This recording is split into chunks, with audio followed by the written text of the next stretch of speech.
And we are live. What is up, everybody? Aaron the Dog here with the one breakdown of the week because we have a Cage Warriors San Diego card, so I'm not doing a video on that. You can look for my picks in the community tabs, but all the usual Cage Warriors San Diego suspects are back. We got Roberto Hernandez coming back because he still can't get signed anywhere. And all the others, John DeJesus, don't worry, John DeJesus is on the card going for his 55th Cage Warriors fight here. So, but you're here for the UFC 293, a breakdown. In the Australia card, Israel Adesanya had to fight somebody, and he's fighting Sean Strickland, but there are, I believe, 10 other fights on the card. Got a full panel. It's been a while since I've had 4 on the show, but first off, I'm going to introduce the one who was here first, way back in the day, LFA or OG. If you've been following the YouTube scene for a while, you should know who Lucky Locks is once you hear his voice. Maybe you don't know his face because he doesn't show it as much on his channel. But Lucky Locks making the appearance on UFC 293. How you doing, Locks? Pretty good, man. Happy to be on. Chop it up about some fights today. We got a 4-person panel, so this is the largest show ever been a part of. Stubborn Mick in the chat. Shout out, man. Yeah, I feel good, man. Had time this week. Excited to jump on and chop it up. So, yeah, excited to get it rolling.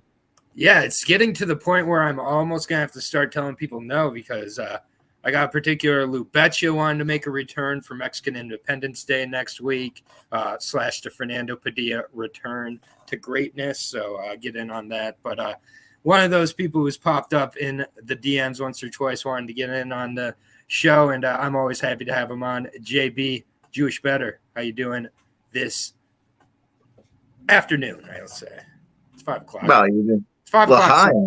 L'chaim, my friend. I promise you I'll keep this one munching to the minimum. You know, I promise you, you know, it ain't going to be eating the whole entire podcast, but we're going to be eating this week. But now they want to know about why you have a towel on because they don't understand the schwitz. Well, because I put water on the towel and I'm Jewish. So it's time to light that burning bush. We about to be burning kush. You already know what it is. Yes, sir. Let's get this money this week. Let's get this money, baby. Yes, and then last but certainly not least, I want to find a more diverse panel than this. We got Jews, we've got the real professionals in here, and then we've got the just my 2 senses of the world. Probably the only person who could appear on this show ever as many times as he has without showing his face, frankly. The only person who can do that. 2 cents. How are we doing today? Well, I'll tell you what, brother, it's going to be hard to follow that JB intro, but shout out to you. Thank you, as always, for having me. Very honored to be on panel with another OG like Lucky Locks Picks. First time on panel together, but shout out to you, man. Any friend of Aaron's is a friend of mine, certainly. And that definitely goes for JB. I mean, what needs to be said? Definitely, dude, I like that towel over the head, too, man. That was my style when I did landscaping. That was just that was my go-to, man. So shout out to y'all, man. Shout out to the chat. Fashion hour. But yes, what does 2 cents look like? Who knows? Who cares? I really never want to know, to be honest with you. Like, it doesn't matter, you know. But Aaron the Dog, watch out for Izzy. Watch out for Izzy. Thank you, Noah. We'll check out this Izzy guy. Sounds like he could be good at fighting or something. But yeah, we're gonna get into this card. I'm interested to hear from everybody. Lou, we mentioned you at the top of the show. L'chaim Lou Betcha making his return possibly next week, but at least Eater on camera, Nora says. And then speak of the devil, Fernando Padilla, 1 week out, a little over 1 week out. How you doing, my friend? Looking forward to seeing you next week against that Kyle Nelson fella. But can't wait to get Fernando Padilla back on the show. We'll talk to him soon, Sombrero Week next week. But let's get into this breakdown. It's an okay card. I don't know if we should grade it now or not, but if I had to grade it right now, I'd give it a C-, which is pretty high for me, but we'll see. There could be some good fights, some surprise fights on here, and we're going to have to figure out which of these over minus 200s is going to completely shit your parlay, completely ruin your 5-unit bet, whatever approach you're going to take on one of these guys, because I didn't keep track, but there's 4 or 5 guys on the card who are just very overvalued, and it just depends on how much you care about that with regard to your bets. But we're starting at the 170 division here. Kevin Jusay versus Kefir Crosby. And like before I looked into tape here, Kefir Crosby making the UFC is a little bit of just a perfect kind of microcosm of the UFC in 2023. Kefir Crosby wasn't good enough to be in Bellator. Let's be honest. And that's like lower level Bellator. Anytime someone could kind of MMA it up, Kefir Crosby was lost. Then he went and boxed Aaron Chalmers, and then he was just like, I guess I'll go fight in the UFC now because SBG connection, Kefir Crosby. Honestly, he throws down hard. He knocked out Alex Oliveira. I get it. That fight was absolutely sloppy. And what the hell does an Alex Oliveira knockout mean at all anymore? I have no idea. Kevin Jusay is a massive welterweight. He does have the tall man defense to him. He is a little bit tough, but he does have kind of some of that Sam Patterson to him where he really sticks up that giraffe neck. He does have judo that he uses, and I think he will use in this situation. I think if one of these guys is to get on top and use the wrestling, it's going to be Jusay. If it's on the feet, Kiefer's going to have to overcome a pretty sizable reach advantage to get in, and I don't think that just because Kevin Jusay looks like Chad Holcomb or whatever his name was from last night doesn't mean he's going to fight like Chad here and do that tall man, gross wrestling against the cage that doesn't work. I think that Jusay is the side here. He's going to have the crowd on his side as well. He's kind of a French-Australian product here, classic. But either way, Kefir Crosby just is not it for me. And, Kefir can get in and, he has a puncher's chance. I don't think he has much more than that. So I'll start with Mr. Locks in his long-awaited return. Yeah, man, this fight, this is like a fight you get on a Bellator Europe card where it's like Bellator's in Paris or they're in Ireland. They're in Dublin. Get Kefir Crosby out there. This is exactly like one of those fights. And I feel like both these guys are essentially finished products now. I don't think either of them are really particularly that skilled. Both making their UFC debut. We got City Kickboxing versus SBG Ireland. And, Crosby does have some major promotion experience in Bellator. Giuseppe's going to have like the youth on his side. And Giuseppe hasn't fought the best competition. I feel like people are overblowing it because like you said, like Kefir Crosby really didn't fight anybody that good at all. And then when he did, he lost both of those times, right? Like the guys that he was beating in Bellator were like just the cans they bring in for these Europe cards. And like I said, the 2 times he fought anyone half decent, didn't go too well for him. And Giuseppe's the local guy, doesn't have to travel much to get here. Crosby's tough and he hits hard. I'm going to give the favorite the benefit of the doubt here. I'm not really enthusiastic about it. Definitely not going to be betting it. But yeah, I'll lean Giuseppe in the Bellator Europe opener here. Yeah, and the other thing about Giuseppe, he fought up at middleweight for a few of his fights as well. And his fight against Preskis or whatever, that 40-year-old who could hardly move his lower body and was still connecting and made it way too close. Yeah, it makes it just Giuseppe at anything negative minus money is unappealing. I'm just going to go in order here because that will be my best chance at keeping track of this as I go like a teacher.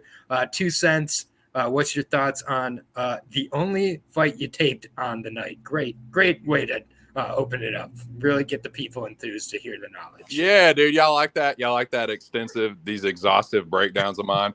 So, yeah, dude, my thoughts, PASS in all capital letters. Yeah, I did tape. This is the only fucking fight I taped. That is true. I was telling Aaron and Lucky that before the podcast started, but yeah, man, if I had to pick a side for the sake of the show, dude, I'm going to pick Crosby. You mentioned that tall man defense. Mm-hmm. And actually, if you watch Jusay fight, he like tracks his opponents with his fucking head. He uses his head to like keep his opponents like centered right in front of him. And he doesn't move his head side to side. I don't think either one of these, like, I wasn't blown away. Like, I'll say this. Juicy does do some things that I like. He's got good inside and outside trips. I actually think he's the better grappler here. And if he does grapple, I think he'll win. If it goes to the cards, they're not going to give it to Crosby. So I'm not betting this. I'm not betting Crosby, but I think he's got the pocket boxing and the power to exploit the biggest thing that I didn't like about Juicy. For the sake of the show, a little bit of clout. I'm too pussy to bet him, but I'm going to pick Crosby to knock him out. Stun the crowd right off the bat. I don't hate the call at all. I feel like if you're going to Crosby, just bet his KO. That's his money line. JB, Fuck, bro. I had a whole written joke before the show about Crosby, Cosby. Damn. And well, sorry. The sharpest chat in the game here. We might not have a lot of inside info, but we'll make very late. It just shows, we think alike. It just shows we think alike. But man, this is one of those classic spots where I just can't fade bad with bad. Juicy isn't good, man. I watched that fight that you were talking about where he went split decision with that slow 40-year-old. Precious. I'm gonna go. There's so many Australians on this card. It would be nice to get an opener, a good win for them, and they could be setting up the city kickboxing guy for sure, with an easy matchup. But I just don't think he himself is that good. So I'm not gonna go ahead and play either side here. This is, like my man said, a complete pass for me. I'm just not gonna fade bad with bad. And if I have to pick a side, I'm gonna go with my man Bill Cosby to get the win. Jello pudding pops with 2. We're split here on a fight that deserves to be split. Minus 155 now on Juicy. They're trying to get people to take it. Plus 130 on Crosby. I am going to listen to just my 2 cents is very candid breakdown there. I'm going to PASS, which probably is something we're going to be saying on, or I'm going to be saying on the first 2 fights. I'll be honest. Shane Young, Gabriel Miranda. Gabriel Miranda, one of these Brazilian Jiu-Jitsu guys who fights absolutely nobody and gets a lot of finishes by submission before getting to the UFC. Then he realizes that others know Jiu-Jitsu, doesn't have a lot of wrestling. He went against Saint Denis up a weight class, and he lasted till a second round, but he got just kind of beat up to a pulp in that fight.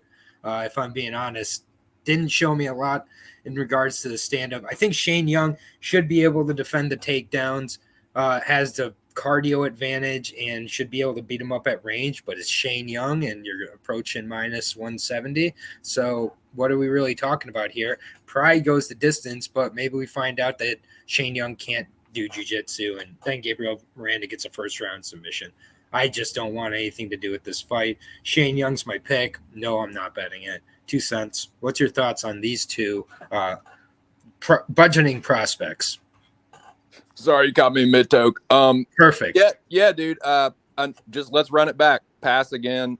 Shane Young by decision, might even get a dodgy decision where it's ooh, if that wasn't in Australia, he might not have got that. But yeah, Shane Young by decision. That's all I got.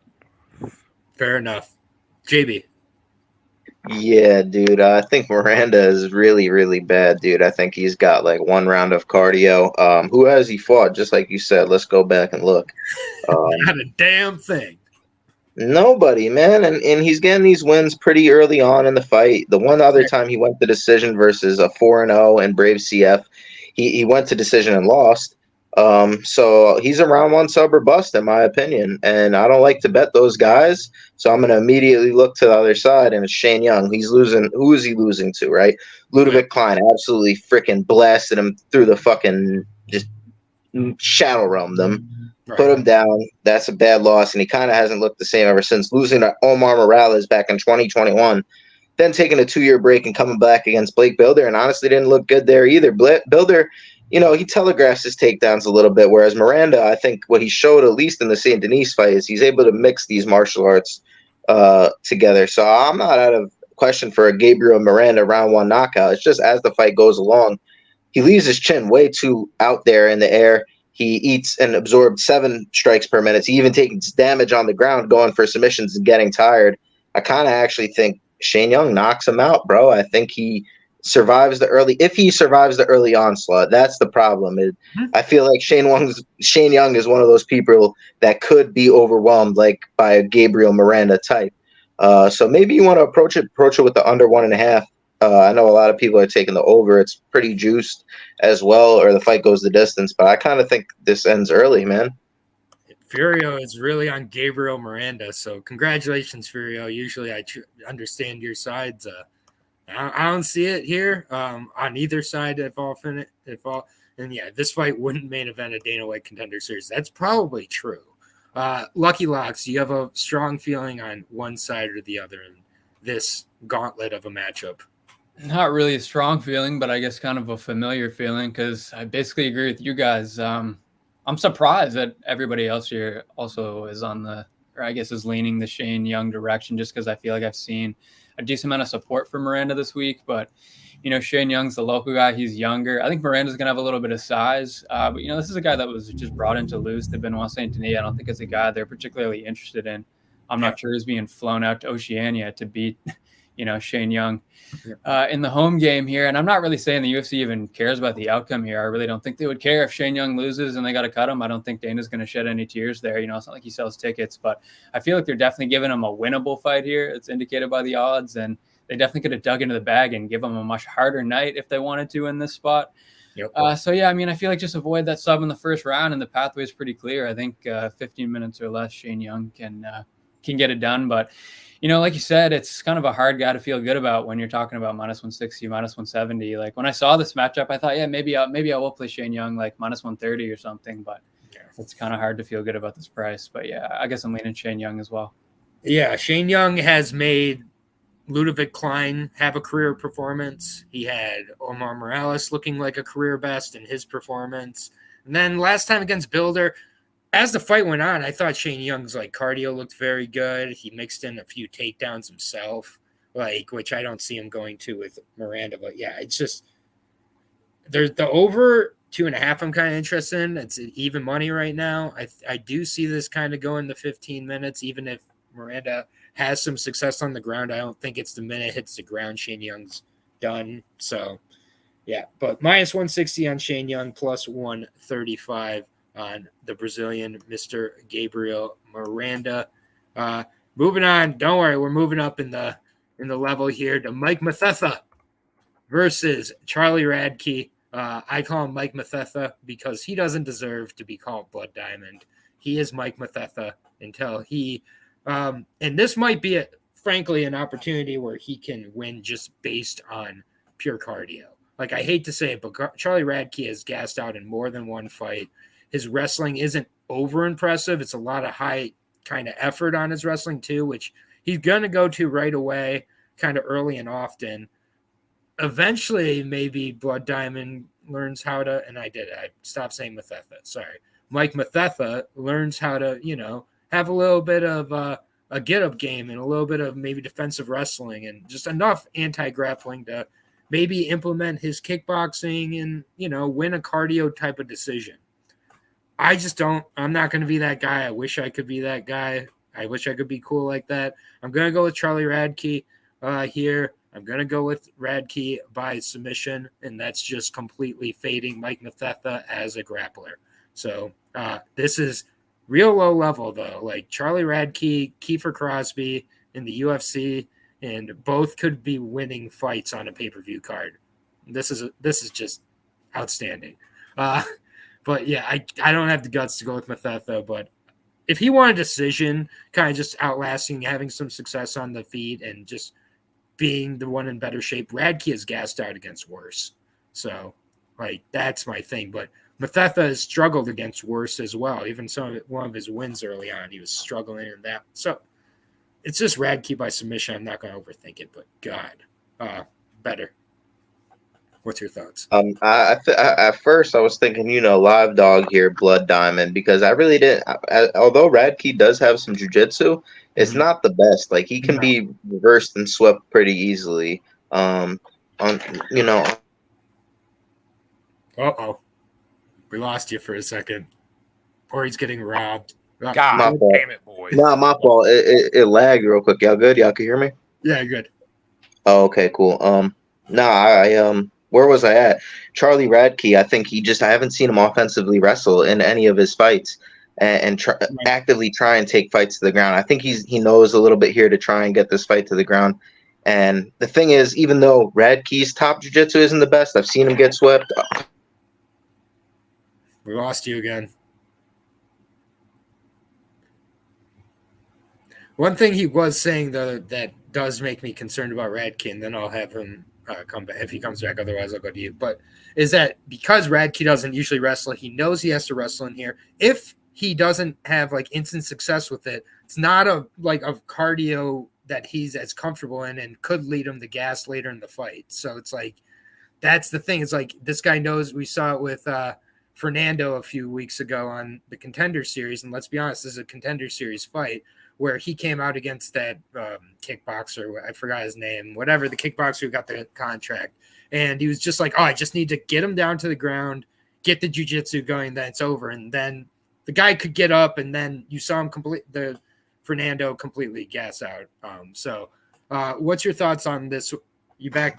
Hey, yo, my bad. My dog was barking. My fault. You're fine. You good? Everything good. Everything. I was just wondering. I think somebody dropped off a package. Yeah, I was just saying with Radke, my concern with that he doesn't wrestle usually, and that he knows coming into this fight he needs to. Even if he has success with it, it's not a way he's conditioned, usually used to working his cardio, so he might even lead to gassing further, even if he has success early on. So Mathetha is a fish on the ground. That's the last thing I'll say. So yeah, that's the only thing. Yeah, it's shit with shit. But yeah, Radke for you then.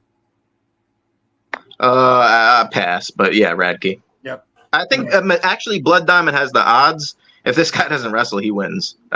So yeah. Okay, fair enough. Locks, what's your thoughts on this one? Yeah, so next man up on the CKB roster, we got Blood Diamond here, basically in the UFC because he knows Adesanya. He's got a kickboxing background. He's not particularly good at MMA though.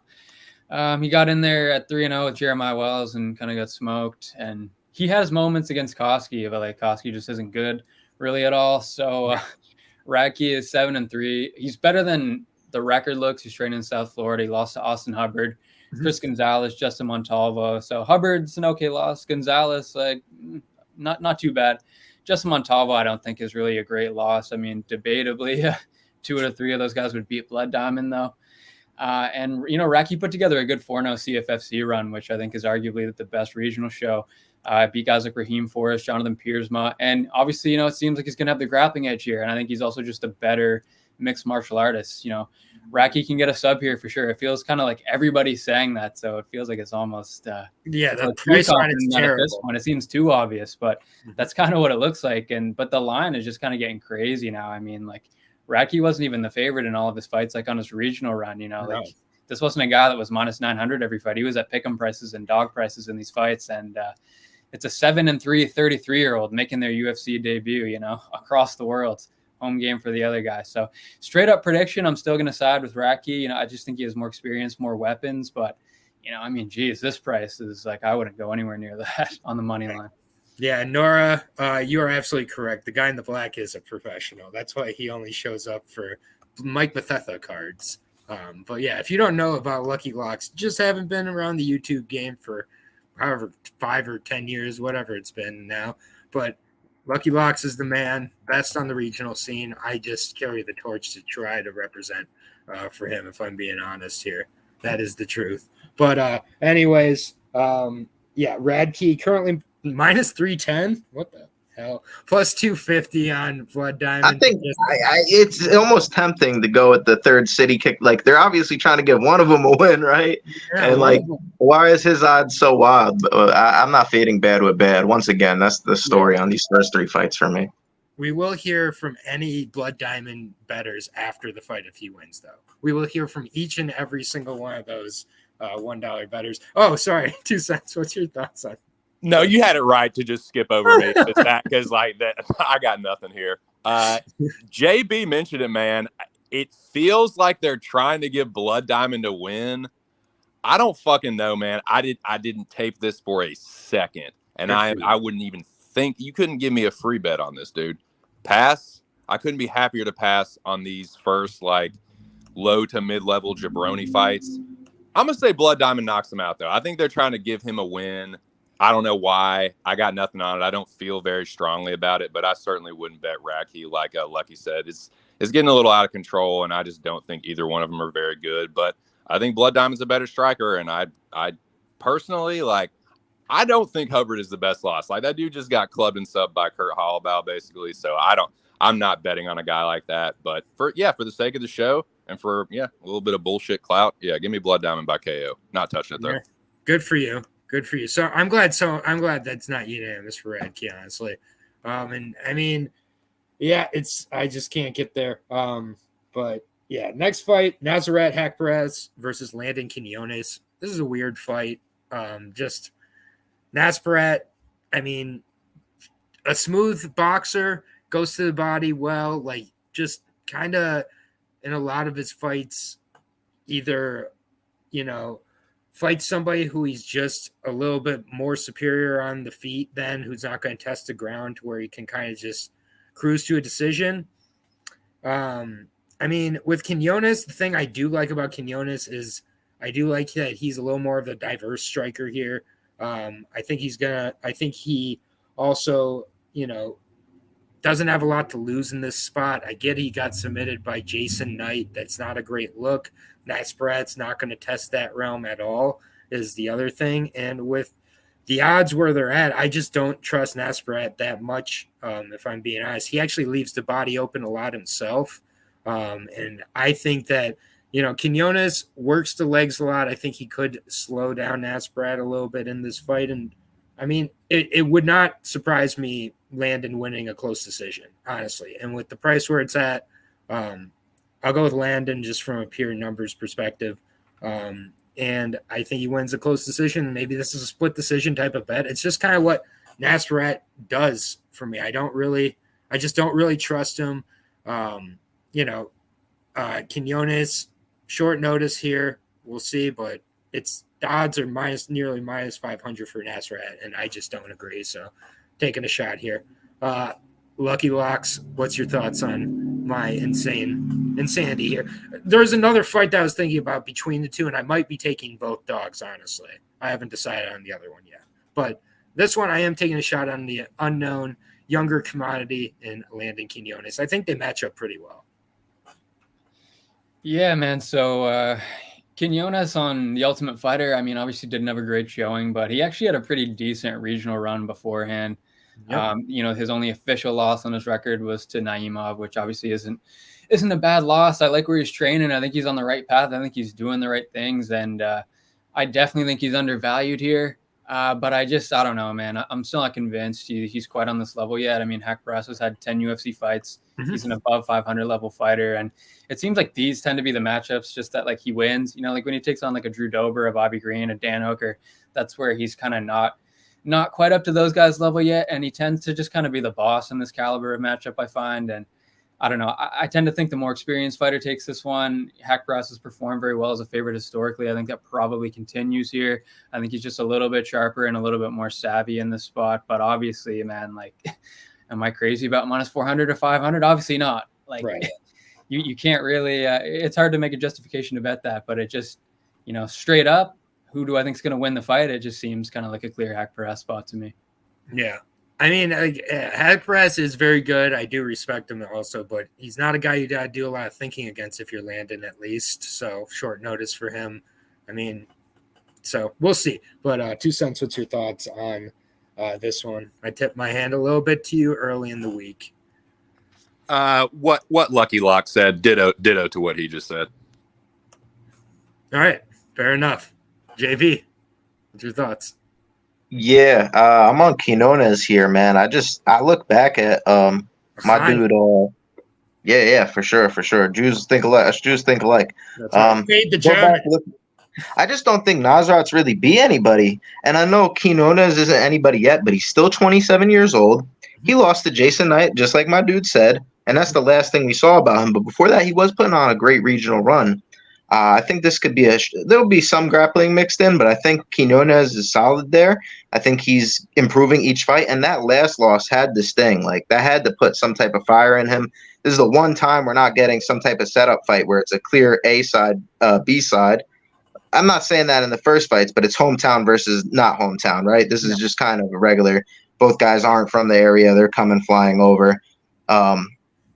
I've seen Nasrat slow the later the fights goes, and I really think the opposite for Quinones. He gets better as the fights go on. He creates situations where he finds his reads and he's able to get off shots. And I think he's going to be able to do that and to hack press. Like you said, close fights, maybe a split decision even, but I'm getting plus 360, plus 380 on the other side. I think that's absolutely insane for a guy who has good cardio, good striking, good wrestling defense, not a fish on the mat. None of those things we talked about before, and you're giving me a plus 400 price tag on him. So I'll ride with you, my man. I'm on Quinones all day here. He also, he's getting bopped in these losses as well. And the one last thing I did want to say is, yes, he has won a bunch of times as a favorite versus these lower level of competitions, but he's not profitable. He's barely profitable in that role. The one time he was a favorite and lost was to Drew Dober. So you have to pick him off at these lower favorite prices. He's now minus 400 here. I don't know if that's going to be a good bet. I think I'm going to go with the dog here for a small shot.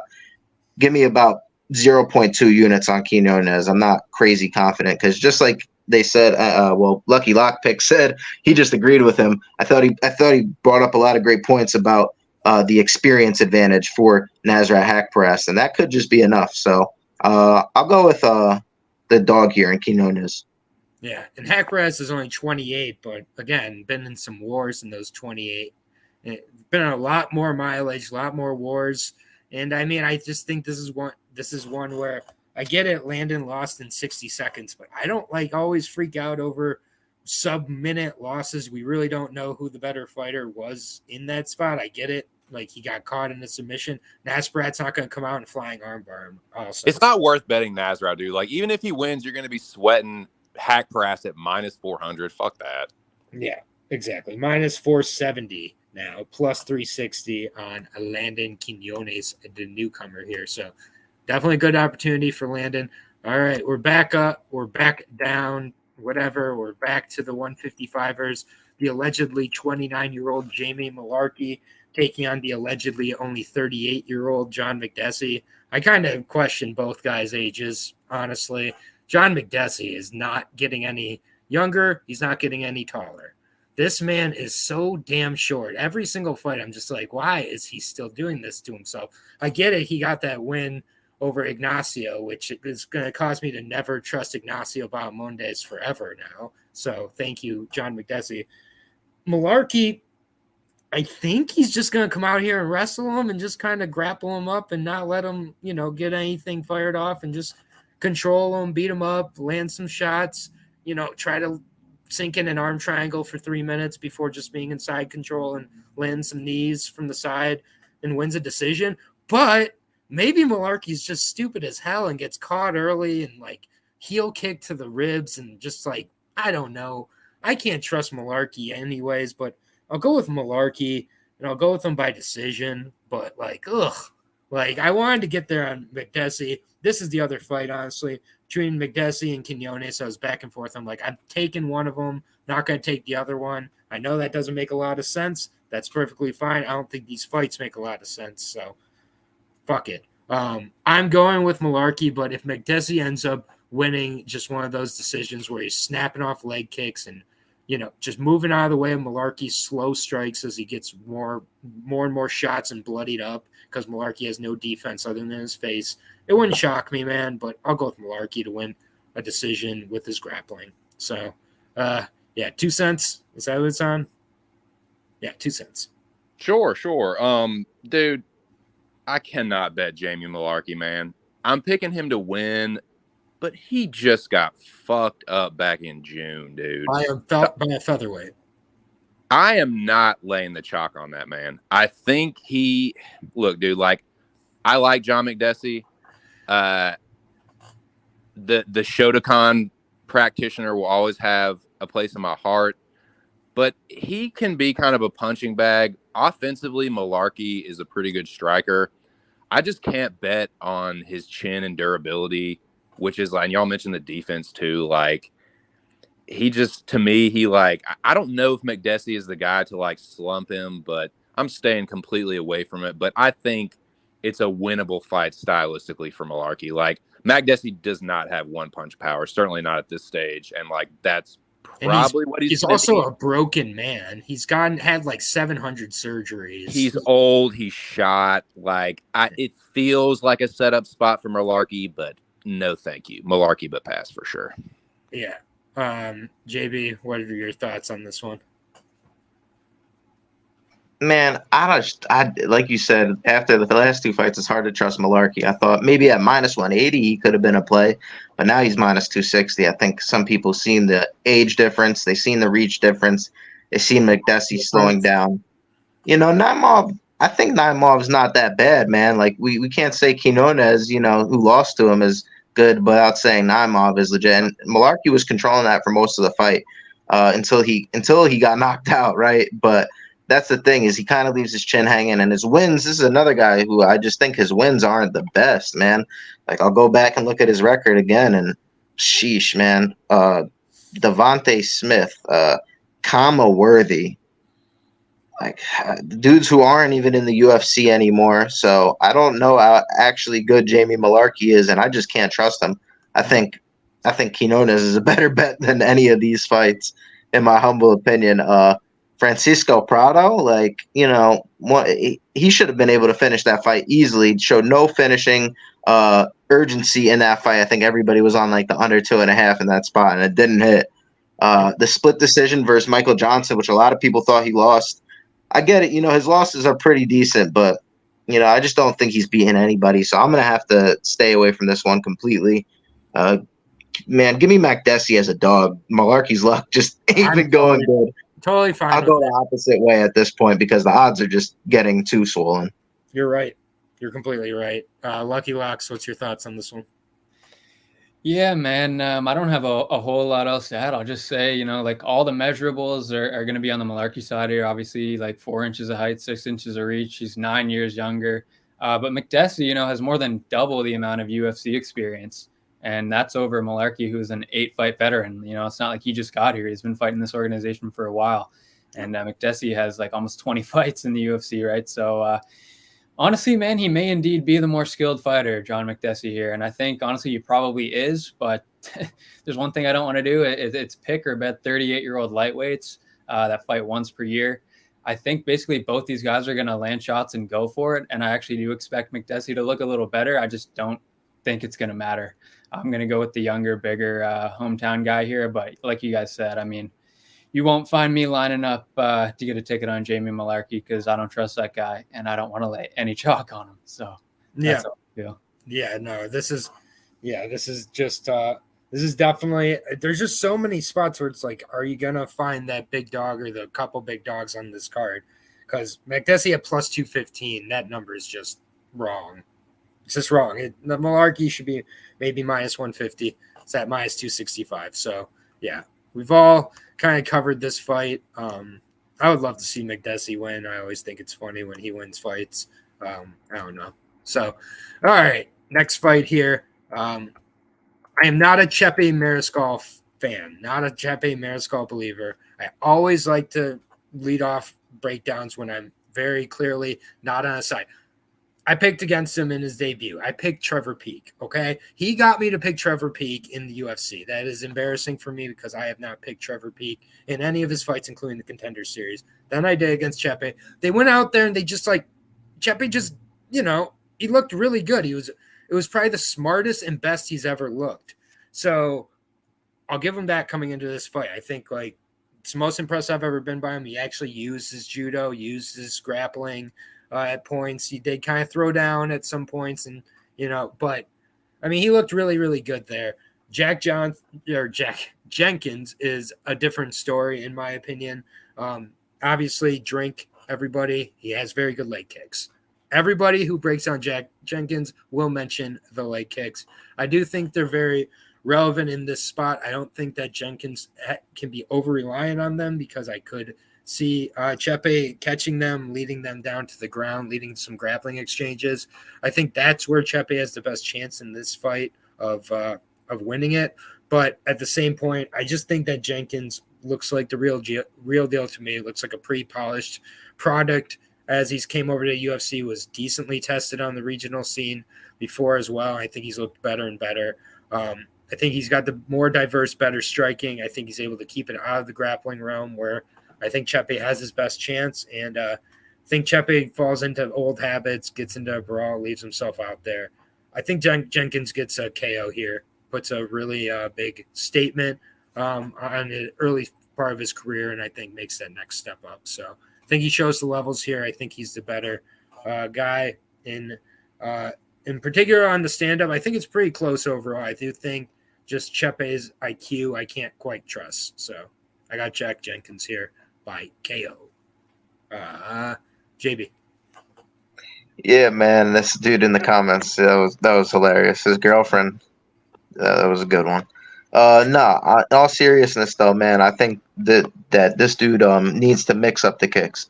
Instead of just going to the low kick every single time, let's mix it up to the body. Come up top at the end of the rounds, you know what I'm saying? Where it's not that risky for him to catch the kicks and maybe take this fight to the ground, because you know how much top control time could he actually rack up if it's later in the rounds? And he's setting him up with that low kick. Like you said, if he tries to catch that low kick, I think he could fake him out, come up high, and actually put this dude out, Mariscal, with a head kick. I think this dude also likes to lean to the side. His head movement's a little bit too wide. In MMA, you want small head movements, stuff that you're not going to lean into shots, like Dominic Cruz versus Chito Vera, etc. I think that could be the way you see that he knocks him out with a head kick, dude. I really think later in the round, he's the cleaner, more technical striker than Mariscal. Like you said, he got you to bet peak, so that'll just tell you everything you know about the level this guy is. Yeah. There you go. That's it for me, man. I think that high kick's all there for Jenkins. He just has to not spam the low kick, mix it up a little bit the later the rounds go, and set him up for the high kick or the knee up the middle, because this guy ducks his head all the time. It's just exaggerated movements. And I think if he cuts him off and just puts that shot on him, it's going to be night-night. Jack Jenkins, Aussie, Aussie, Aussie, oi, oi, oi, they. Yes, sir. Lucky Locks. What's your thoughts on this one?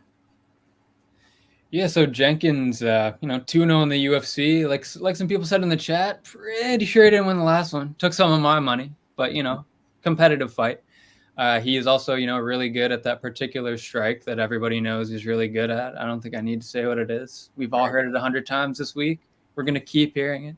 Yep. But yeah, he's a pretty good fighter, man. The UFC like him, contender series guy. He puts on a good show, fighting on his home turf here against a guy in Mariscal. And Mariscal, pretty much all of his losses, to be fair to him, to like UFC level-ish opposition. He has some very good wins as well. Pat Sabatini. He had a barn burner of a fight with Trevor Peek in his last fight and was able to spoil the party as a dog there. And he's been thrust back into that position again. I just think he's a little bit outgunned here. He has strong fundamentals. He has lots of experience.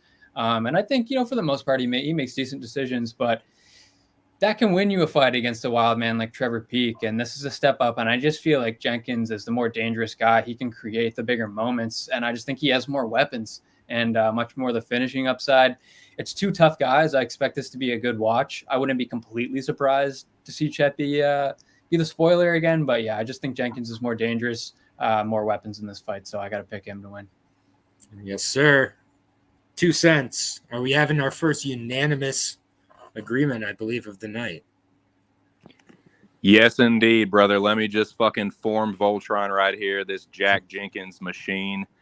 Let the train keep on rolling, boys. I'll just, dovetail off what every one of you said for the most part. Yeah, man, I like the Jack Jenkins by KO. This is my first action of the card. Jack Jenkins. Dude, like, what's been leading me to success fucking finally in 2023 is just not overthinking shit. I've been doing it the past few weeks, and I'm doing it here. Made a parlay. It's the not overthinking it parlay, and Jack Jenkins is the first leg. And Aaron, my dude, I actually agree with you.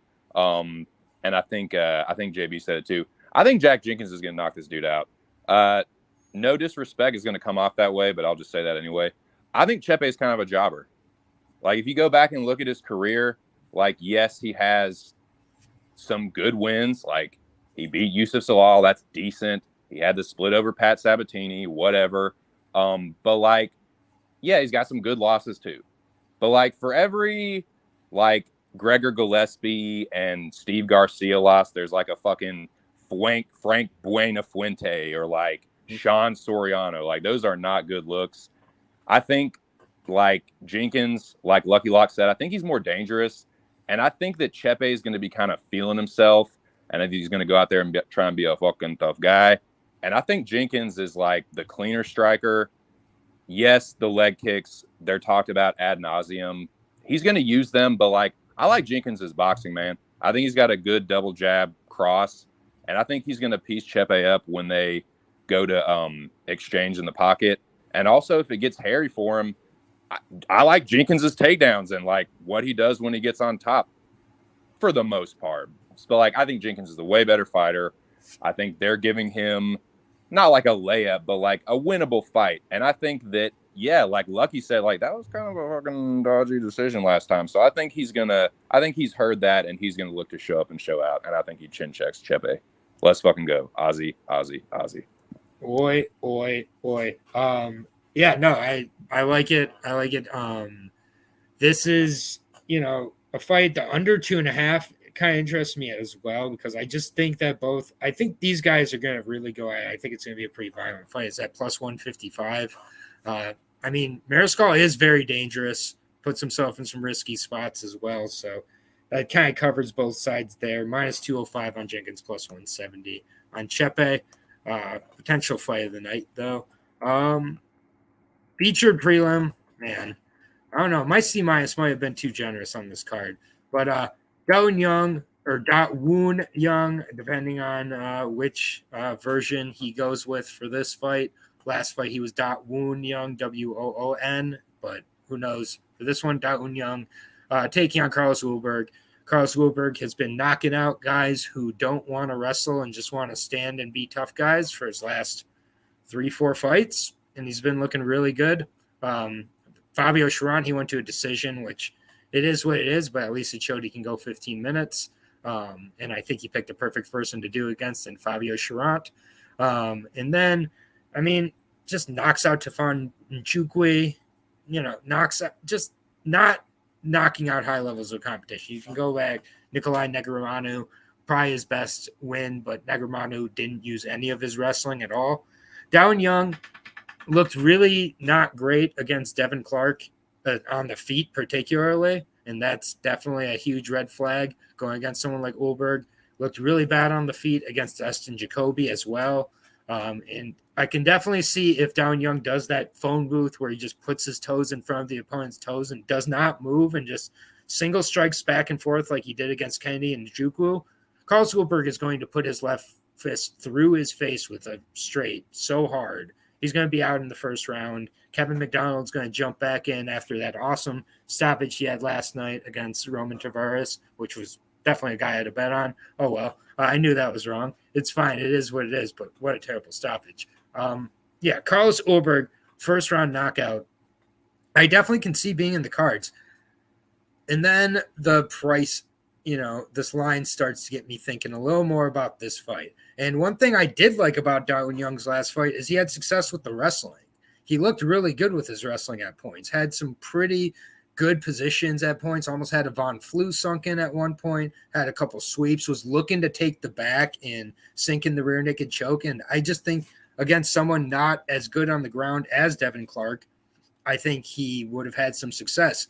And Carlos Ulberg is not as good on the ground as Devin Clark. He's not even close. His gas tank also sucks balls. He now believes he's really good. And now we get Dawoon Young, who's usually like a minus 120 at plus 220. I am taking the shot at him getting the seatbelt grip, getting around the waist, taking him to the ground, and rear naked choking his ass early and shutting up this crowd, showing Izzy in the back, drawing his anime pictures, and freaking out that his best buddy got submitted. And being like, oh no, it's not Nikolai Negromanov. I think Dawoon Young takes him down and submits him at some point in this fight, wears him down, and gets the submission. First round knockout for Ulberg, very, very live. I understand everybody on that. Dawoon Young sometimes fights like against Sam Alvey and these other guys like he has no IQ. So he might just stand in there, as 2 Cents says, be a tough guy. At plus 220, I am taking the shot on Dawoon Young. It's just the price is wrong, bitch. so I'm going to take a shot. 2 cents. Dude, I love that fucking breakdown. The price is wrong, bitch. That is absolutely what is keeping me off Ulberg. If Da Jung does what I'm sure you're hoping he does, that will complete so many like this guy beats this, like it's just another one of Perfect those for the light heavyweight division. It's what the light heavyweight division is made of. Is this guy beating this guy and this guy beating this guy, but this guy beats this guy. Exactly, dude. Fighter A beats Fighter B. It's just That's why we have a 38-year-old Kende Njoku prospect all these years, or however old he is now. Yep. I got nothing real strong here except just pass, dude. Couldn't be happier to pass. I think it's dog or pass. Fuck, dude. I'm going to just be a fucking puss and pick Ulberg by first round knockout, but I think the value is definitely on Da Jung.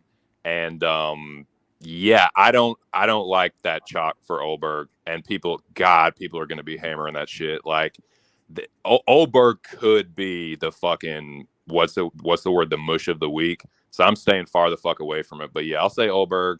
First round knockout. I'm not a big Da Jung guy, but yeah, I think you could take him down. 2 cents. Yeah. We do this all the time.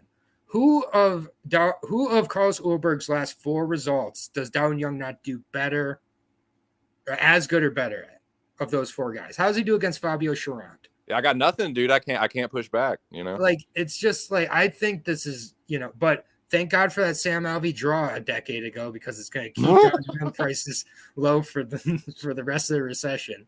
JB, tell me why I'm stupid. It's fine.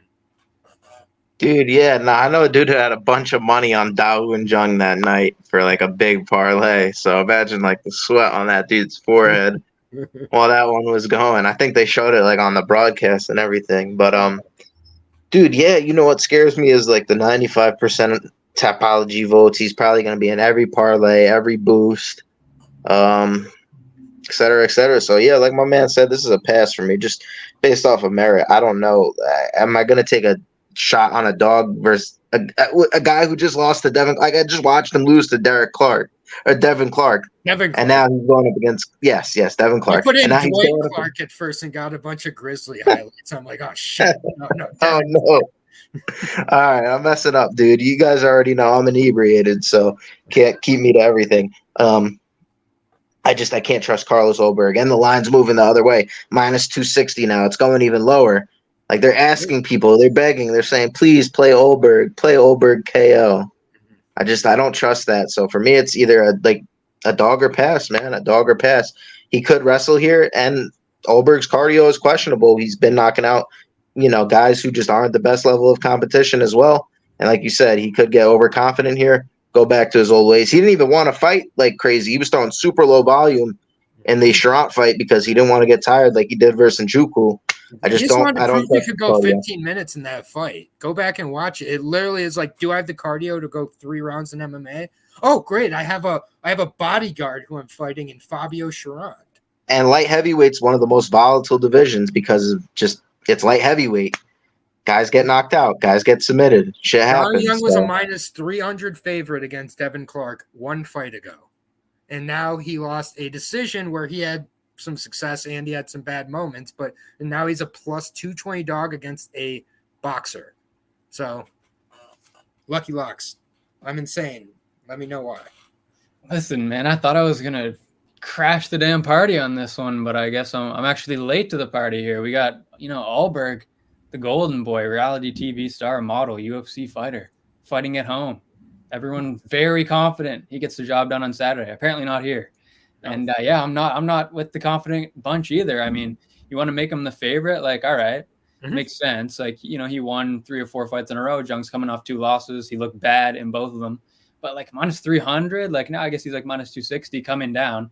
I don't know why, because it doesn't seem like anyone's betting against him that I've seen much support for. And, didn't everyone just think this guy sucked after Nzechukwu knocked him out? A guy that Jung finished. A guy who sucked and had no cardio. Now he has 3 straight first round. No one was impressed with a decision win over Cherant. He was an underdog to Njoku at 205. That win is aging worse by the day. He beat Negumereanu. I bet him there at minus 128, but like he was minus 128, right? Like, That's what he should be at. That's what he should be at. Beats Ihor Potieria. Literally might be the worst guy on the whole roster. Complete can. And like all impressive finishes for sure. It made me some money over that run. But like, are we really going to pay 3-1 on this guy? Like, Jung is literally younger than this guy, has more experience, a lot more just general MMA experience. So like, why is he the dog? Well, when you lose to Devin Clark and you look like shit doing it, you know, that's going to happen. But I just feel like the line's really off. Like, Jung is a fighter that he either shows up or he doesn't. And if he shows up, I feel like he is going to look pretty good here. And, you know, if Ulberg really is this ultra marketable face of, you know, Oceania MMA, like everyone seems to think, why aren't they putting him on the main card? Like, they got guys on the main card that got a worse record than him. Like Justin Taff is 6-3 is getting that exposure. Tyson Pedro 9-4 is getting that exposure. And I mean, I get it technically, like you get more views in the last prelim, but still, you know what I mean? Like if they really wanted to make him pop here, they could have done that. Like, I think the UFC knows this isn't like a slam dunk for the home team. Like, is Ulberg, like you guys said, could he knock him out in the first round? For sure. Do I think he probably is going to win? Just like, do I have to pick a straight up winner? Yeah, probably. But does he deserve to be at this price? Definitely not. And like, for the purpose of the show, I'm going to side with Jung too. I thought I was going to be setting up camp on Jung Island, but yeah, I'm joining everybody else on the underdog. We got sharp panel here, and this is the second fight we've all agreed on for the whole card, and it's Da Un Young. So fucking suck on those nuts. I don't care either way. I appreciate that everybody who comes to the panel comes with their own thoughts. That's all we can do. No one's going 100%, but we are all on the plus 220 dog, who is currently called Da Woon Young. So he is Da Woon Young now. The Da Woon Young got off to a rocky start by getting pieced up by Devin Clark on the feet, but he also out-wrestled Devin Clark. So it was a weird loss for Da Woon Young. He is a live dog here. Let's fucking go. He's so live, man. Like, yeah. What is up with that wound thing too? Like, is that something that he told them? Like, that's how you say it. No, that's how you say it in like Korean, bro. But in English translation, it's Da Woon. Right. That old Anglicization, huh? Yep.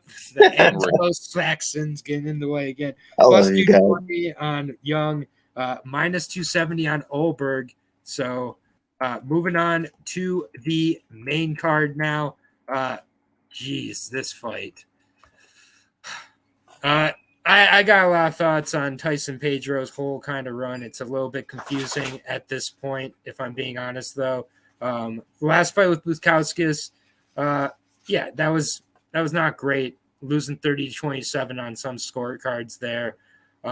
Tyson kind of just a very good hammer against guys who don't have a lot of grappling upside or cardio. And, you know, I just think that in a fight like this, I like Anton Turkalj just from a perspective of I think he has the better cardio. I think he's the more well-rounded guy. I think he's much better on the feet. I could see him as Tyson starts to tire, catching. I could see Anton catching him with some knees, catching him with some more, kind of risky maneuvers. I think Anton's tougher. I think he's better. I also don't, have a whole lot of faith in Anton either. I just think he's better than Tyson Pedro here. So this is a fight I'm not looking to get too far behind either guy, but I just think Anton Turkalj should be able to take this. I think he'll have a speed advantage as well.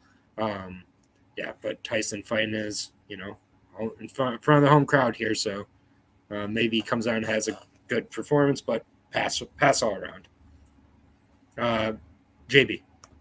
Yeah, bro. I actually disagree with you. I don't think Turkalj's striking is all that good at all. I think he lacks a little bit defensively. Off of his back, I don't think he's that good. His cardio's okay. And that all being said, I don't really trust Tyson Pedro either, so I'm probably not going to take a bet here. But if I had to go with a side, it would be Pedro, because I just feel like tell me if I'm wrong. I feel like all of Twitter is on Anton Turkalj this week. And just generally when that happens, I gotta start to really second guess people. Turkalj has lost a pretty decent competition like Petrino, who was whooping his ass until he gassed. You know what I'm saying? Which is possible here with Tyson Pedro. That's totally possible. I mean, we just saw him gas out in the second round against Modestas Bukauskas at home. So that all being said, I just can't fit bad with bad. Once again, I'm going to go back to the saying I said on the early prelim. There's got to be a pass for me, but something in my gut tells me my Jewish terrible intestinal lining that's so weak So weak. that all of Twitter just isn't on the right side for some reason. Every once in a while maybe they'll win, right?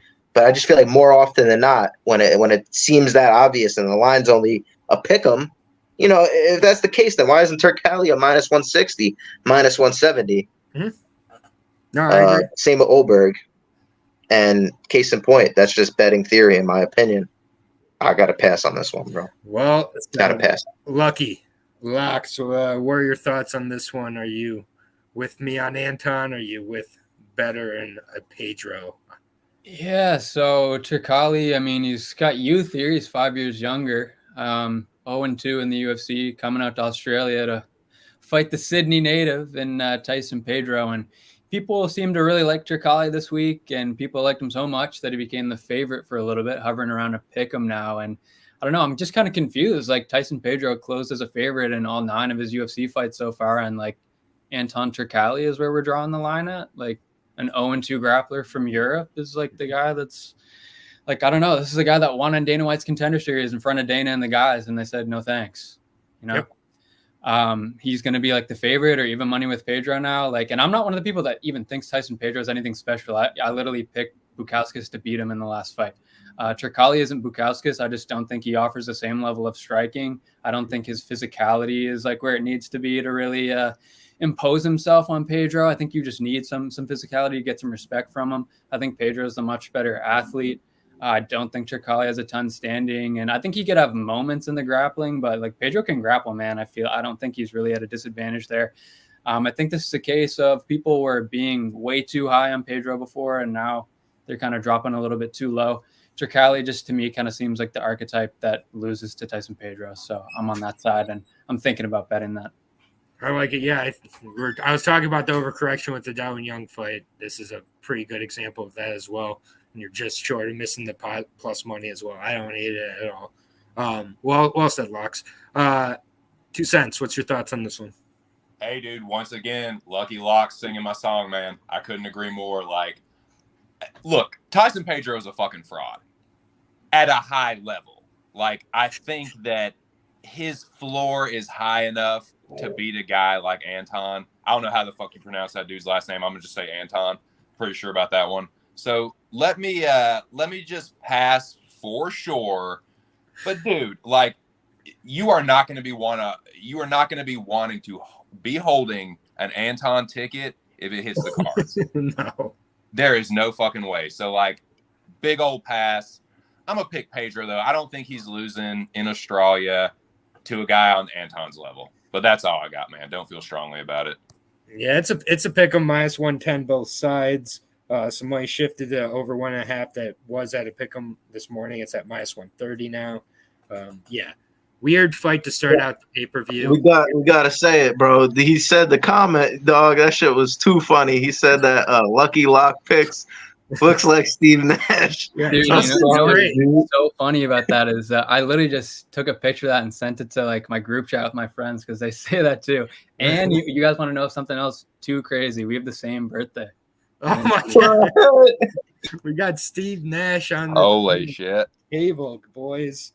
No, that's good shit. And I'm fine to be on Turtle Island with the rest of Twitter. Me and Twitter are going to cash our tickets. Hey, dude, Bro Picks is due for another good week here. He's been on a roll, and he's on Anton with you, man. So yeah, we cashed on Budka together last night, Bro Picks and I. So, Budka winning, no problem there.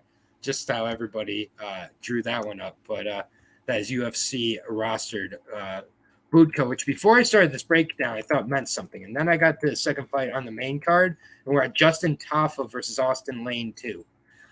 First fight ended in 30 seconds with an eye poke. Austin Lane played in the NFL. Did you know that? That's neat. Cool. Justin Tafa has lost to Jorgen De Castro. Justin Tafa has lost to Vandera. Justin Tafa has lost to Carlos Felipe. It appears that Justin Tafa can lose to anybody in the heavyweight division, and he's minus 220. What could go wrong? I don't know. Austin Lane could have a shred of cardio and just kind of land at land at range and tire him out and knock him out in the second or third round, or Tafa knocks him out in the first round. I mean, who really cares? Justin Tafa can lose to anybody in the world. So can Austin Lane. They both have proved it. You don't want to trust any of them at minus 200. Hopefully it ends quickly. Justin Tafa by knockout is what I guess I have to pick because we do make picks here. And Bettor will come back when he comes back. But Locks, what's your thoughts on this one? Do you have a hot take on Austin Lane? Like we were supposed to see this at the UFC Jacksonville card, obviously ended unceremoniously with that eye poke. And, you know, everyone thinks Lane was looking pretty good for the 1 minute he was in there. And you know what? I agree. 29 seconds. I agree. I actually agree. And I picked Lane to win there in his hometown as a dog. But, you know, the fight never really played out, man. And now it's rebooked. And despite Lane looking good, still a pretty big dog, pretty much the same as last time. And the fight has literally gone from his backyard to Tafa's, who's on the momentum of both him and his brother KOing Parker Porter successively. And, you know, he's got 6 years of youth on his side. Lane's getting older by the day on the main card of an Australia event. I think that Lane is going to come out here and look quick and look athletic and then get KO'd in the first round. So Okay. That's what I think about it. That's completely fair. The squares have to get it sometimes, and that is exactly how the squares are drawn this one up at this point. Is I don't care that the other guy looked better. I think that he's still going to catch him at some point because they're lower level heavyweights, KO. I hope and pray that's what happens. Not because I'm right. I just want it over with already. 2 cents. Yeah, I got another L7 weenie take here. Tafa by KO. I just pass. Yes, like the number in a vacuum, sure. For Lane, yeah, okay. But like it's in Tafa's backyard. Another one, like if it turns into a slop, like let's say Tafa doesn't starch him and goes to the cards. No, I don't want to be holding a Lane ticket. Like Tafa's gonna starch him. Maybe. I don't fucking know. I don't care. Tafa. JB, what's your thoughts on this elite heavyweight matchup? Would you guys take Tafa at minus 140? Would you take a stab? No, because like no, right? No. Yeah. That's what I'm saying. So like minus 200 is a little bit disrespectful in my opinion. You're still catching Austin Lane plus 190 on FanDuel. You could probably even hedge that with like a Tafa KO. Unless you think this fight goes the distance. Like, come on, man. So that might be the way I look to play it. If you think it goes the distance somehow, like these guys just absolutely have a slop fest and gas. Mind you, Austin Lane's only went past round 3 one time, and it was versus Juan Adams, where Juan Adams wrestled him for 3 rounds, and then he knocked him out in the 4th round. Yep. So take that for what you want. I just think, I think Lane's a live dog here. It's going to go back to the first part. I can't fade bad with bad. It's just one of those things. So yeah, it's okay to pass. We're with Steve Nash. We're going to pass. Minus 2. I like that one, dog. On Tafa plus 180 on Mr. Lane. The over 1.5 is at plus 180. So that before it goes the distance, it's probably like nearly plus 300. Like just plus 500. Plus 500. On drafting. Lord, that is the devil's candy, that bet. But I might. I was thinking about it though. Good Lord, because it could happen. Who's going to be dangerous after round 1 of these two? Probably neither. Like awful stuff. Manel Kape, Felipe Dos Santos. This is a fight that came together on short notice. Manel Kape. This is the thing I'll say about Manel Kape. He has all the talent in the world, very explosive. Sometimes he shows up like Khalil Roundtree before he went to Thailand, which ain't that good. Sometimes he shows up like Mike Slow Rodriguez. He just doesn't throw anything. He just shows up and does not throw anything. And you're like, this guy could easily knock out his opponent. He's not throwing anything. I think with someone like Felipe Dos Santos, he's not going to have a choice. Felipe Dos Santos is all gas, no brakes. So I think it is kind of the type of fight where Manel Kape's going to look really good. Manel Kape, I think, has an advantage everywhere, though, in this fight. I think on the feet he has a significant advantage. I think in the grappling he has an advantage. And this wouldn't surprise me if Dos Santos kind of overtrusts his, bottom game here. looks to kind of engage in the grappling a little more, and Cobb ends up busting out a submission. Honestly, it would not surprise me. The well has been poisoned pretty hard here by Moist Audio. I'll be honest. It's, he has pointed out some of these grappling disadvantages, but I point out when when I've been, kind of led in one way or another, and I start to see it in the matchup myself. I just think this is a spot where Kopp doesn't need to mix it up on the feet particularly a lot. I think that he does have a significant wrestling advantage. I do think that I'm going to take a shot on the Kopp sub play. It's pretty wide number already, so don't need to plus 700 right now. Yeah, don't need to overinvest in it. I love the +5 to +700 range on my sub plays often. And I just think this is a spot where he has the advantage in defensively. Dos Santos doesn't have a lot of defense. He's all offense. So I like Kopp. Obviously, he's nearly -400, but I think particularly in the wrestling and the submission game, he's going to have the advantage. So, JB, is on you. Sure, man. This is gonna be the first leg of the parlay that I'm betting. Gonna go bet it later tonight at DraftKings Sportsbook. So check this out, man. I think Manel Kopp -3.5 is the play here. He doesn't have to finish Dos Santos necessarily, right? Which I think he does. I think he probably submits him as well. And congrats to the people. I saw some people got it at like +1,700, if I'm not mistaken. Great number. Congratulations. That was a sharp bet in my opinion. I think he could rock him and submit him, or I think he could get him on the ground, pass his guard, and find the hooks and rear naked choke him as well. I just don't see him losing. He just has to win, at this point, -3.5, that would be, 30-27s across the board. But I think that's very possible in this spot. And I think he actually winds up finishing Felipe Dos Santos. So give me the -240 on the -3.5 here for Manel Kopp, first leg of my 2-leg parlay. I like it. Range management is going to be the key in this fight. I didn't really break it down from a technical standpoint, but I just think he's levels above this guy. And when he's shown that he's levels above people, he usually finishes them in the first round. But sometimes he does go to these decisions with guys he's widely better than, but he wins pretty clearly still. It's just like he's not quite. I like that play. I don't disagree because it does cover if he doesn't get the finish as well. Locks, what's your thoughts on this one? Yeah, so they've cobbled together this fight. Kopp, his opponents keep falling out. He's trying to push for that title shot at 125.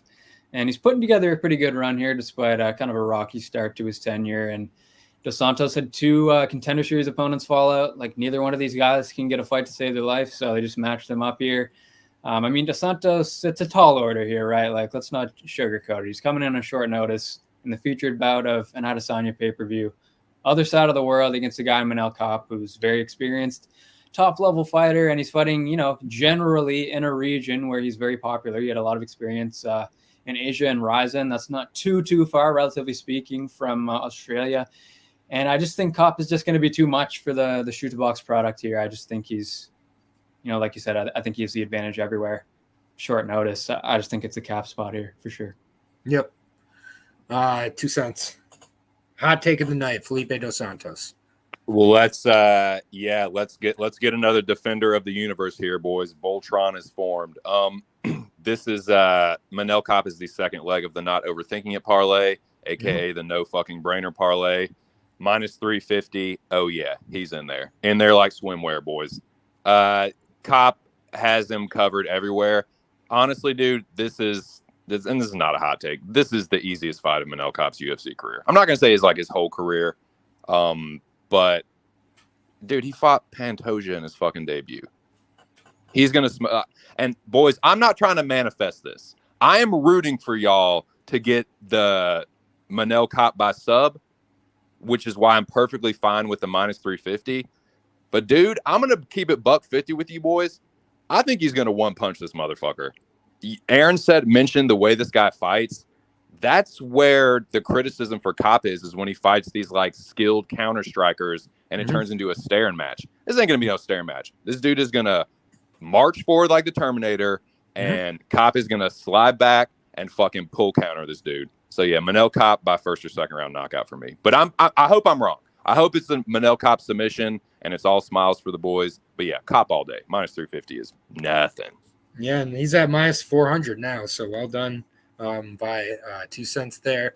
And it's not overthinking it, but yeah, Dos Santos plus 310, plus 145 to over 2.5. That's, so they are expecting the finish as well. So yeah, it's just a fight that's been cobbled back and forth, but yeah, I do think that Cobb pretty safe parlay piece, just, approaching a price that's not going to add a whole lot. So he will be in the Zhang Li, though. I'll tell you that right now.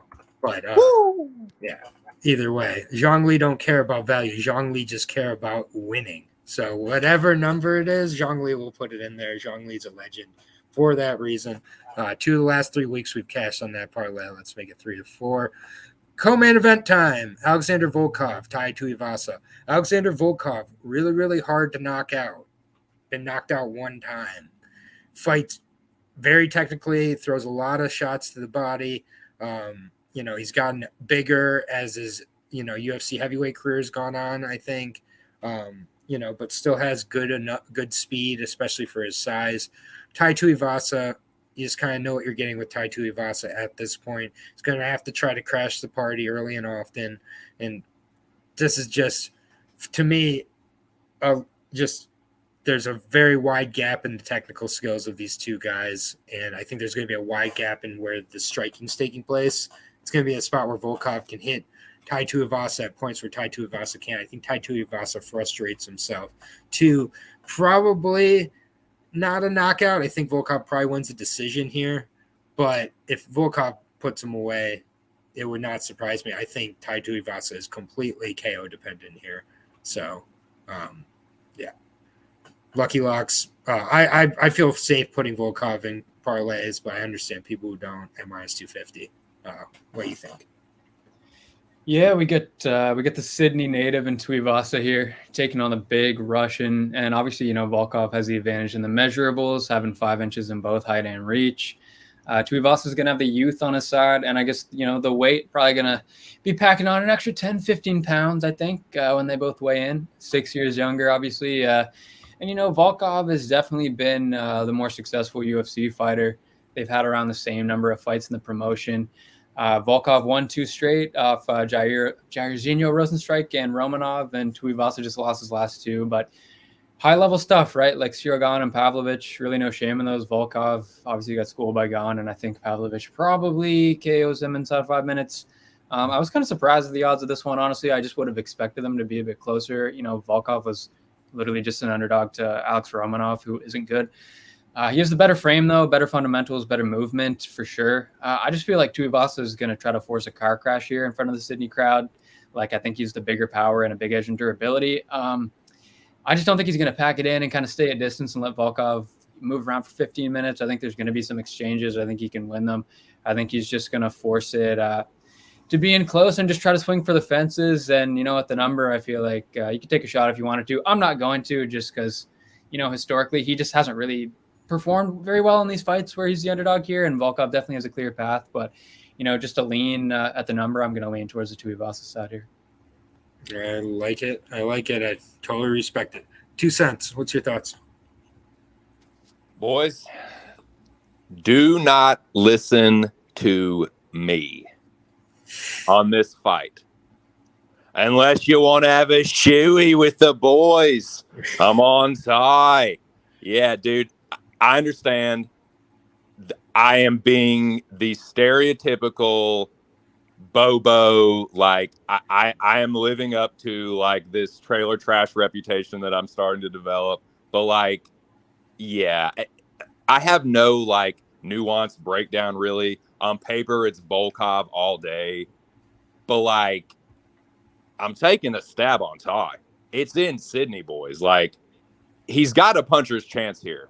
It's not I don't have some elegant breakdown. He's got a puncher's chance, but I think it's a pretty decent one.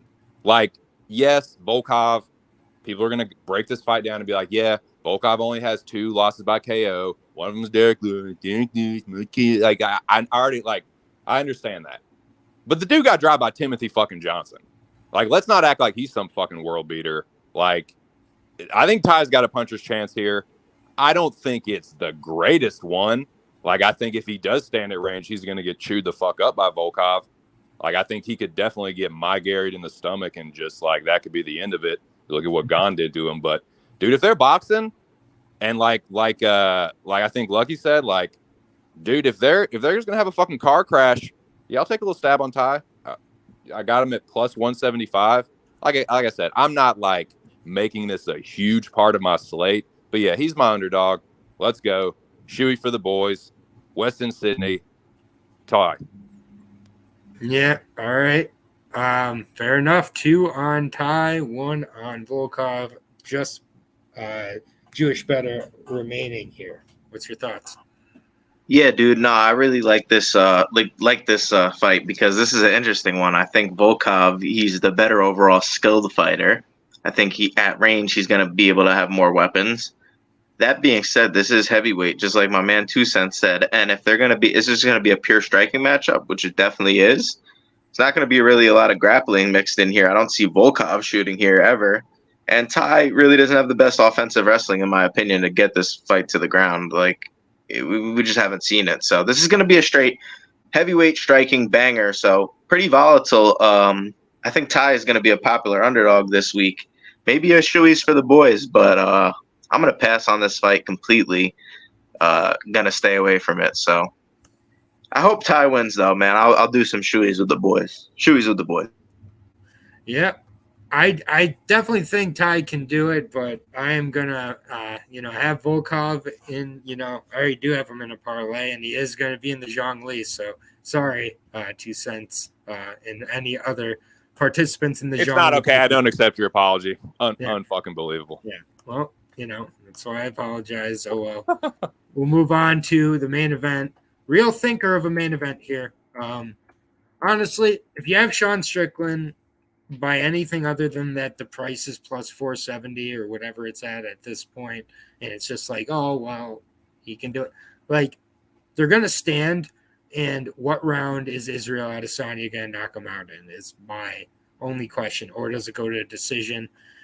It's just like, is Sean Strickland gonna wrestle? Is he gonna And even if he did, so what? Like, is he gonna win because he decides? No, it's just. Sean Strickland's fighting because someone had to fight on this card in Sydney with, Israel Adesanya in the main event. And we have a minus 650 Israel Adesanya. Just sucks. Probably second round KO. I feel like the first round he downloads where he wants to go with the KO strike, and second round puts him away.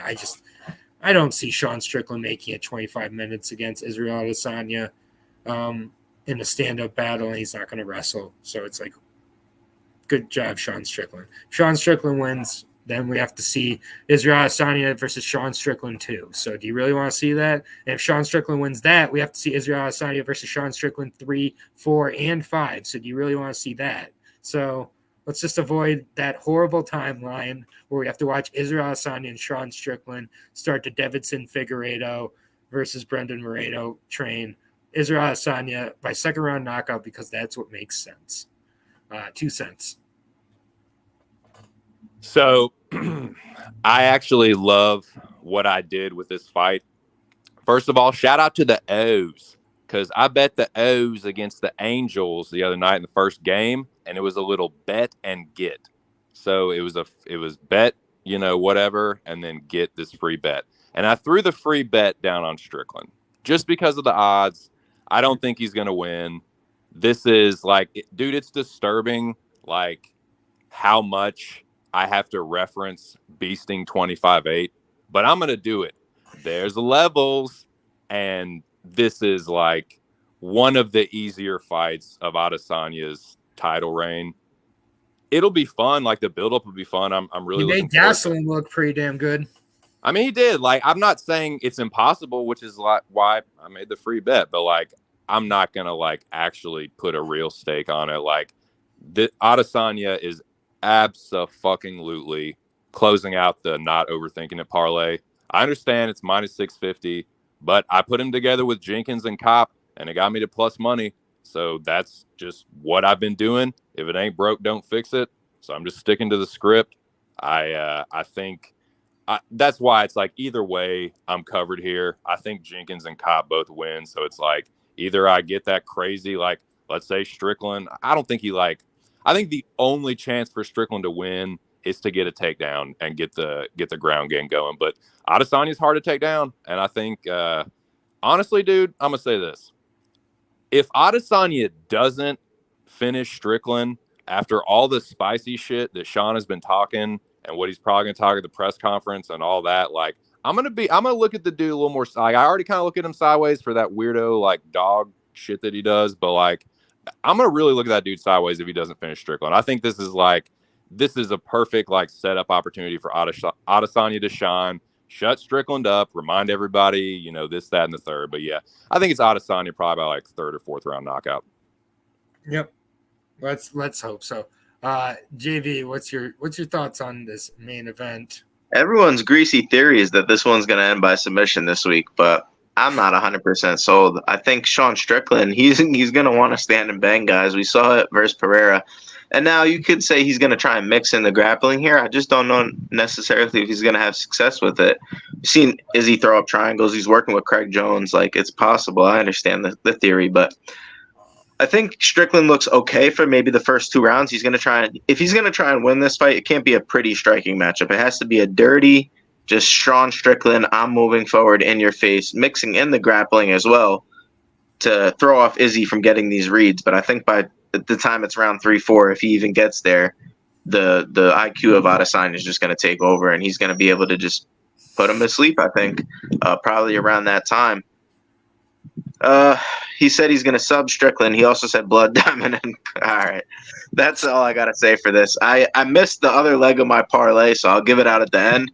But I do like Adesanya kind of money line as well. I might just add it in, but this is a little bit wide. Yeah, this is so MMA. It's going between 650 and 675 during the show. It actually went between those two numbers. Back down to 650 for the Zhongli parlay. Very nice of them. Locks, what's your thoughts on this main event? Yeah, man. I mean, honestly, kind of not the best fight to end the night on. I mean, I'm sure when it actually happens, I'll be hyped up for it, but it just kind of feels like a foregone conclusion, man. I mean, and Strickland's title shot feels pretty unearned. Like we all wanted to see Duplessis versus Adesanya. Mm-hmm. And, you know, like Strickland's not going to wrestle, right? And I really don't think it would even matter if he did. People are saying like, well, if he wrestles, like I seriously doubt of all the people Izzy has been in there with that like Strickland is bringing some kind of secret grappling upside that like Vettori or Whitaker or Brunson like haven't shown. Cannonier even. Yeah, like Jan had success grappling, sure. And, you know, he exposed the game plan. Like he's way bigger. Strickland was at welterweight, and now he's found success at 185 because the fighters at 185 aren't good, right? That's unfortunately the fact of the matter. And he's not wrestling for 25 minutes, right? So I don't think he's finishing him on the ground. Could he mix in a takedown like at the end of a competitive round and steal a 10-9? Oh, like maybe. Is that going to work more than once? I seriously doubt it. And like I said, like in all likelihood, he isn't going to grapple anyway. I think Adesanya is just too fast, too good, too big. I think he's going to knock him out. You know, when people say, like, can you believe he's minus 600, minus 6? Like, yeah, I can. That's exactly what I would have made the line. I think he's going to smoke him. Yeah. That's how the minus 600s of the world get into parlays, like, period. And I don't see Sean Strickland being that worth anything more than a free bet. And so, real quick, JB, go into your parlay so people can know that. You got to have the DraftKings, but I'm going with Adesanya minus 5.5. I like him in this spot, and I'm going to add that to Manel Cap minus 3.5. Double spread parlay bet. That covers if the fights go all the way to decision, because I think if he goes to decision, it's probably going to be at least 49-46, 50-45. I honestly think both these guys get the finish, but you're just adding in extra layers. And I think those are both more than a fair price. I'm getting minus 120, minus 122. I'll take that, man, all day. Love it. Chalky, square, whatever you want to call it. I'm putting 1.2 units on it. And give me Quinones also for a little sprinkle. Sprinkle. I agree. I'm on the Quinones sprinkle as well. And if you know anything about the Zhongli, we don't shy away from chalky. Some weeks we go chalky. Some weeks we have a few more dogs in it. Honestly, I went pretty chalky this week. The Zhongli parlay, usually we get into 4 digits at least. We're only at 8 plus 875 right now. But it is what it is. This is the 5 money lines that I feel the best about. Named it in honor of Zhongli, who not in the chat right now, but legend of the game. Zhongli probably always asks for it. So we're starting out with Jack Jenkins. We got Dawoon Young in there because you knew Dawoon Young was going to make it. Manel Kopp, juice is juice, but it is what it is. I'm putting Volkov in there, so you guys are putting Volkov in there. And then we're finishing off with Izzy Adesanya, plus 875 on that. You can put $20 down on it right now, win almost $200. Put $5 down on it, $10, whatever you want to put down on it. 2 of the last 3 weeks, we've hit it. I feel pretty good about it this week, especially if we hit Dawoon Young. You're left with Manel Kopp and Izzy Adesanya. So, and Volkov, if you don't want to put Volkov in there and you want to sub someone out, I would say Shane Young, honestly, and then your odds go over 1,000 on this parlay. So if you don't trust Volkov in the car crash, put Shane Young in there. He's not losing to Gabriel Miranda, in my opinion. So honestly, I think this card is a little bit chalky besides my couple dogs, but we'll see. Could be the famous last words. I'll go around to everybody for like last thoughts, any plugs coming up. Lucky Locks, what are you up to lately? Are you still, just going to make some appearances here? Obviously, you got a life outside here at this point.